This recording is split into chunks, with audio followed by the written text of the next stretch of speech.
जिंदाबाद जिंदाबाद जिंदाबाद। बनियापुर भागे की जनता जिंदाबाद।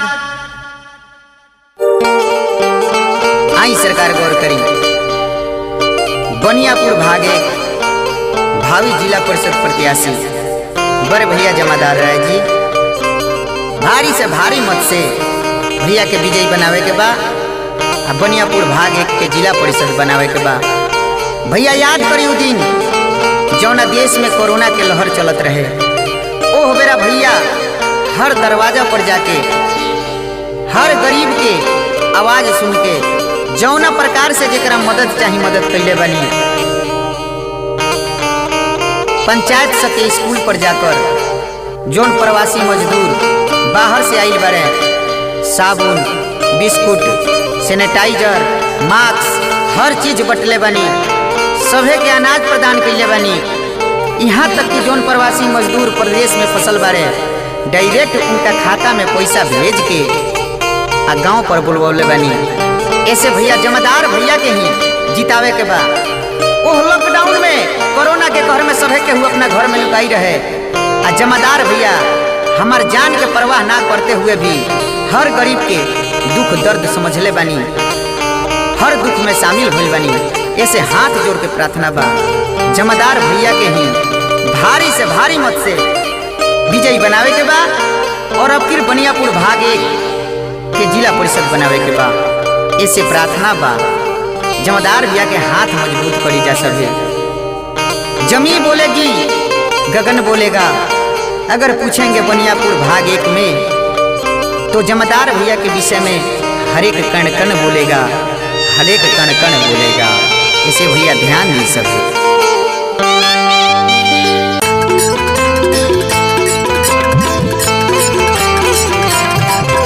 आई भैया ध्यान दी, बनियापुर भाग एक भावी जिला परिषद प्रत्याशी बड़ भैया जमादार राय जी भारी से भारी मत से यहाँ के विजयी बनावे के बा। कहे से कि भैया ऐसा नेता ना मिली हमनी के, गरीब के मसीहा बड़ भैया जमादार राय जी भारी से भारी मत से विजयी बनाई। शिक्षित उम्मीदवार, गरीब के नेता बड़ भैया जमादार राय जी भारी से भारी मत से विजयी बनाई। बनियापुर भाग के हौवे इनके जोनी भूलई हो, बनियापुर भाग के हौवे इनके जोनी भूलई हो। जमादार भैया जमादार भैया के अब की जिला पार्षद बनई हो, जमादार भैया के अब की जिला पार्षद बनई हो।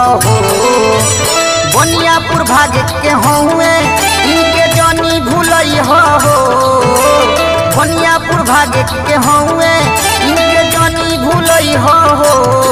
जमादार भैया जमादार भैया के अब की जिला पार्षद बनई हो, जमादार भैया के अब की जिला पार्षद बनई हो। भैया जब कोरोना के लहर अपना भारत देश में चलत रहे तौना बेरा जान के त्याग के अपना हमनी के जमादार भैया सेवा कैले बनी। ऐसे अब फिर वहाँ के हाथ मजबूत करे के बा। शिक्षित उम्मीदवार युवा नेता बड़ भैया जमादार राय जी ध्यान दी सब है। ए चाचा ए भैया निहोरा बा बड़ भैया जमादार राय जी के अब फिर बनियापुर भाग एक के जिला परिषद बनाई। अपन आशीर्वाद दी जा सब रउआ सबन के सेवा करे के यहाँ के मन में बहुत श्रद्धा बा। रउआ सबन देखते बानी बार आइल महामारी तो साथे ही रहले, अब नहीं छोड़ब गरीबन के कहले। भैया ध्यान देवे के बा आइल महामारी तो साथे ही रहले, अब नहीं छोड़ब गरीबन के कहले। पहले बारे निक कामवा सबका के बतई हो, पहले बारे निक कामवा सबका के बतई हो।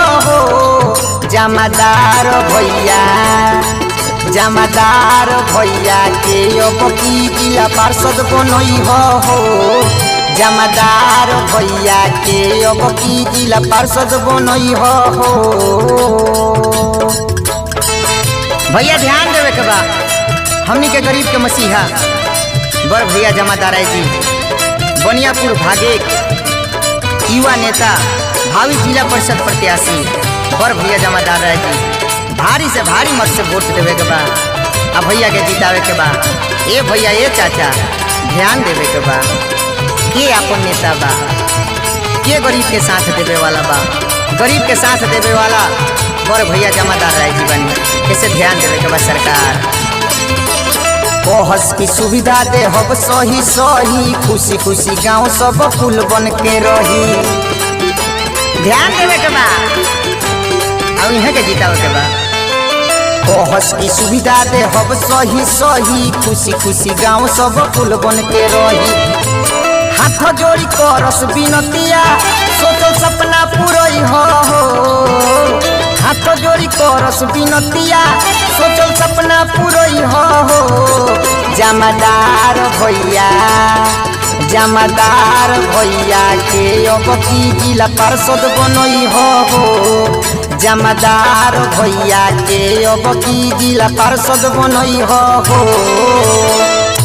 भैया ध्यान देवे के बा। के कोरोना काल में रुआ सबन के साथ देले बा। अष्टजाम होके चाहे कोनो पूजा पाठ के काम होके, सबसे आगे जमादार भैया बढ़ के सहयोग करीला। हमनी गरीब के मसीहा, अगर कोई गरीब दरवाजा पर चल जाता भैया मदद करे से पीछे ना हटीला। अभी तो जिला परिषद भैया बनल नहीं तो इतना मदद करता नहीं, जीतला के बाद बढ़ चढ़ के मदद कर सकीला। ऐसे विश्वास कर जा सकता है भैया हमरा जमादार भैया पर। भारी से भारी मत से विजयी बनाई, यहाँ के जिताई। शिक्षित बारे ठीक से रखी है ध्यान हो, बुझी है लाचारी पूरी सब अरमान हो। सब अरमान पूरा हो जाए सरकार। शिक्षित बारे ठीक से रखी है ध्यान हो, बुझी है लाचारी पूरी सब अरमान हो। मांगो तारे तुह से भोटवा, बहुमत से जीतई हो। मांगो तारे तुह से भोटवा, बहुमत से जीतई हो।